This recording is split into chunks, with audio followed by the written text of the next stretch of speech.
पेश हैं आज के समाचार। मुख्यमंत्री श्री जयराम ठाकुर ने वित्त वर्ष 2021-22 के लिए विधायकों की प्राथमिकताएं निर्धारित करने के लिए आज शिमला में आयोजित बैठक की अध्यक्षता की। विधायकों की प्राथमिकताओं के लिए आज पहले दिन चंबा, सिरमौर, ऊना, मंडी, कुल्लू और बिलासपुर जिलों के विधायकों के साथ बैठक आयोजित की गई। इस अवसर पर मुख्यमंत्री श्री जयराम ठाकुर ने कहा कि विकासात्मक बजट के अंतर्गत आगामी वित्त वर्ष के लिए 9,405 करोड़ 41 लाख रुपए के परिव्यय प्रस्तावित किए गए हैं। इस धनराशि में से 565 करोड़ 52 लाख रुपए सड़कों व पुलों के निर्माण, जबकि 360 करोड़ 72 लाख रुपए लघु सिंचाई एवं पेयजल योजनाओं के लिए मंजूर किए गए हैं। उन्होंने कहा कि प्रदेश की पूर्व सरकार के पहले 3 वर्ष के कार्यकाल में वार्षिक योजना आकार के लिए 13,300 करोड़ रुपए का प्रावधान किया गया था, जबकि वर्तमान राज्य सरकार ने अपनी 3 वर्ष की अवधि में 21,300 करोड़ रुपए का प्रावधान किया है।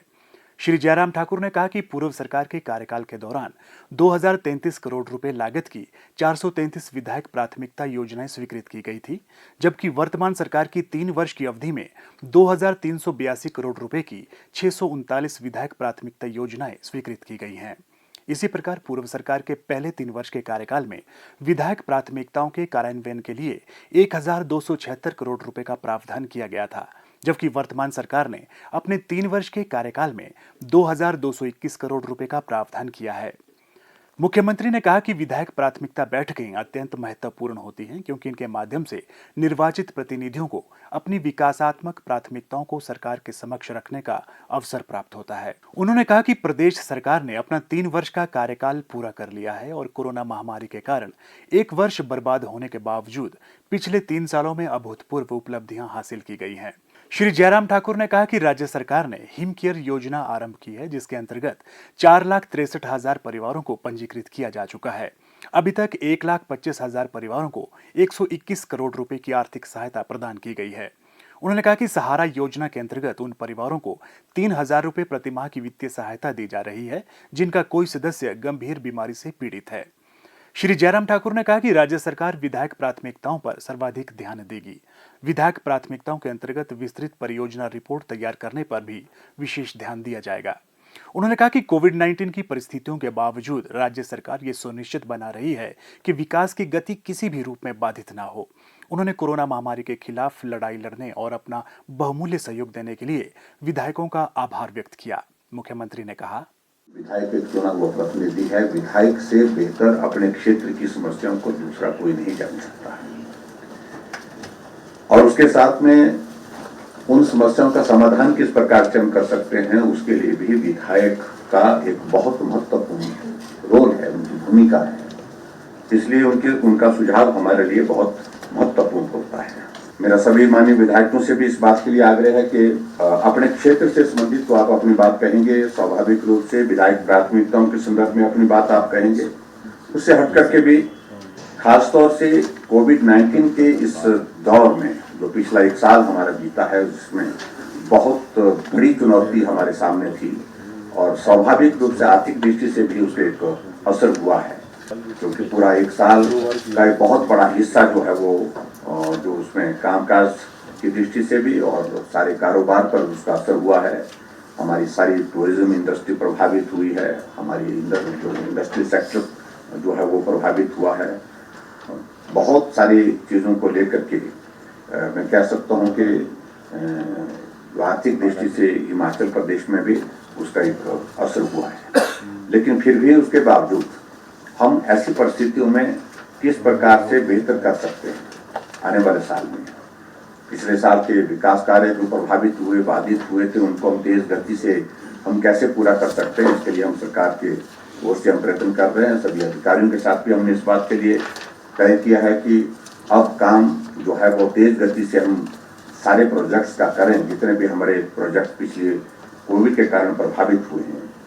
और उसके साथ साथ में मैं सभी माननीय विधायकों से इस बात के लिए जरूर कहूँगा कि हमको आप भी सुझाव दें, कोविड-19 के इम्पैक्ट को भी दृष्टिगत रखते हुए आने वाले समय में हमको किस प्रकार से आगे बढ़ना है। ये प्रदेश हम सबका है, और हमारे लिए सौभाग्य की बात है कि हिमाचल प्रदेश ने अपने 50 वर्ष स्वर्ण जयंती के स्टेटहुड के जो है वो पूर्ण किए हैं, पूर्ण राजत्व के 50 वर्ष पूर्ण करने के का ये अवसर हमारे और आप सबके इस कार्यकाल में हुआ है और हमने हिमाचल प्रदेश सरकार की ओर से अब की बार ये तय किया है कि हिमाचल का सफर, ये 50 वर्ष का सफर, इसको नई जनरेशन के बीच में जो है वो ले जाने के लिए नई पीढ़ी भी इस बात को जाने कि हिमाचल 50 वर्ष पहले कहाँ था और आज के सफर में हिमाचल कहाँ पहुंचा है।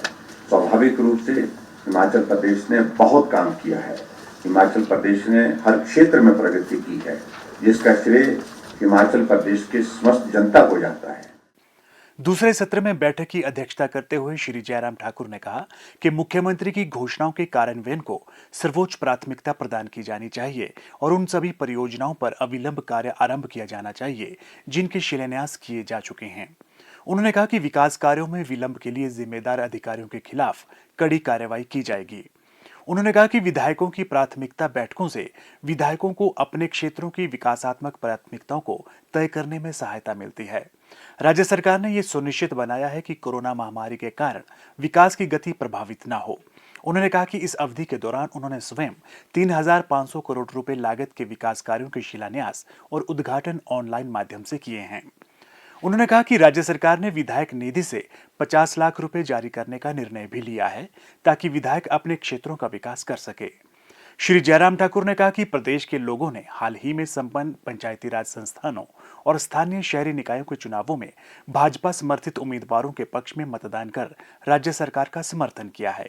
उन्होंने कहा कि सरकार ने पिछले 3 वर्षों में समाज के सभी वर्गों के कल्याण की दिशा में अनेक योजनाएं आरंभ की हैं। हिमाचल गृहिणी सुविधा योजना के अंतर्गत सभी पात्र परिवारों को निशुल्क गैस कनेक्शन प्रदान किए हैं, जिसके कारण हिमाचल प्रदेश देश का पहला धुआं मुक्त राज्य बना है, जहां हर घर को रसोई गैस कनेक्शन की सुविधा उपलब्ध है। उन्होंने कहा कि राज्य सरकार की हिम केयर योजना के अंतर्गत 4,63,000 परिवारों का पंजीकरण किया गया है और अभी तक 1,25,000 परिवारों को 121 करोड़ रुपए की आर्थिक सहायता दी जा चुकी है। मुख्यमंत्री ने विधायकों से कहा है कि वित्त वर्ष 2021-22 के बजट के लिए अपने सुझावों के साथ आगे आएं ताकि हर क्षेत्र का विकास और समाज के हर वर्ग का कल्याण सुनिश्चित किया जा सके।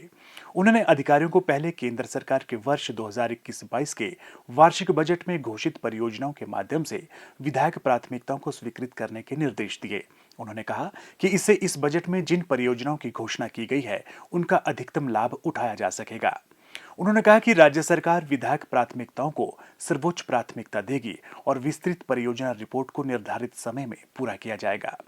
मुख्यमंत्री ने कहा कि अधिकारियों को विधायकों के सुझावों को गंभीरता से लेना चाहिए और उन्हें अधिक समय तक फील्ड में रहकर निर्माणाधीन परियोजनाओं के बारे में प्राथमिक जानकारी लेनी चाहिए। उन्होंने कहा कि प्रदेश के विकास के लिए ये आवश्यक है कि अधिकारी अपने कार्य को गंभीरता से ले। मुख्यमंत्री श्री जयराम ठाकुर ने कहा कि उत्तराखंड के चमोली में ग्लेशियर टूटने से आई आपदा अत्यंत दुर्भाग्यपूर्ण है, जिसमें कई लोगों ने अपनी जान गंवाई है और काफी लोग अभी भी लापता बताए जा रहे हैं। आज शिमला में पत्रकारों के साथ अनौपचारिक बातचीत के दौरान मुख्यमंत्री ने कहा, बहुत दुर्भाग्यपूर्ण घटना घटित हुई है और खासतौर से जिस चीज़ की उम्मीद नहीं थी, ग्लेशियर का इन दिनों में टूटना और इस स्केल पर, क्योंकि वो जो जानकारी मिली जो हमको 13 मेगावाट का जो प्रोजेक्ट था उसकी रिजर्वायर में, और उसके बाद वो सारा रिजर्वायर ही टूट गया। उसके कारण फिर आगे जो दूसरा प्रोजेक्ट बन रहा था उसमें जो लोग लगे हुए थे काम में, ज़्यादा नुकसान वहाँ पर हुआ। जो आदमी की ज़िंदगी का नुकसान ज़्यादा वहाँ पर हुआ है। कल मेरी चीफ मिनिस्टर उत्तराखंड से बात हुई, मतलब हिमाचल पूरी संवेदना व्यक्त करता है इस घटना पर और बहुत बड़े स्तर पर इसमें जो नुकसान हुआ है, आदरणीय प्रधानमंत्री जी ने व्यक्तिगत रूप से मुख्यमंत्री उत्तराखंड से बातचीत की है और बातचीत करने के बाद जो सहयोग केंद्र सरकार की ओर से उनको दिया जा सकता है उस दृष्टि से भी। लेकिन ये हम सब के लिए एक विषय है सोचने के लिए।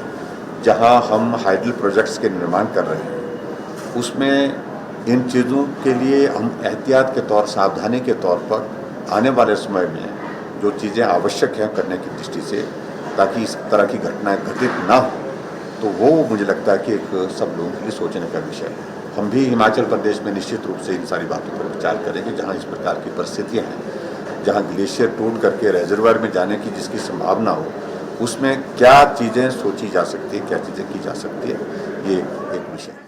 प्रदेश में कोरोना संक्रमण की जांच के लिए आज 528 लोगों के सैंपल लिए गए, जिनमें से 407 लोगों की रिपोर्ट नेगेटिव पाई गई है, जबकि 114 लोगों की रिपोर्ट आना बाकी है। अभी तक 9,68,691 लोगों की जांच की जा चुकी है, जिनमें से 9,10,672 सैंपल की जांच नेगेटिव पाई गई है।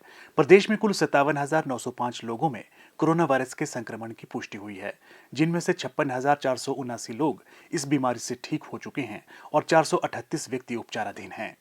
हिमाचल बुलेटिन देखने के लिए सब्सक्राइब करें YouTube channel DPR Himachal, follow करें ट्विटर @DPRHP, लाइक करें Facebook page information and public relations department Himachal Pradesh, visit करें वेबसाइट www.himachalpr.gov.in।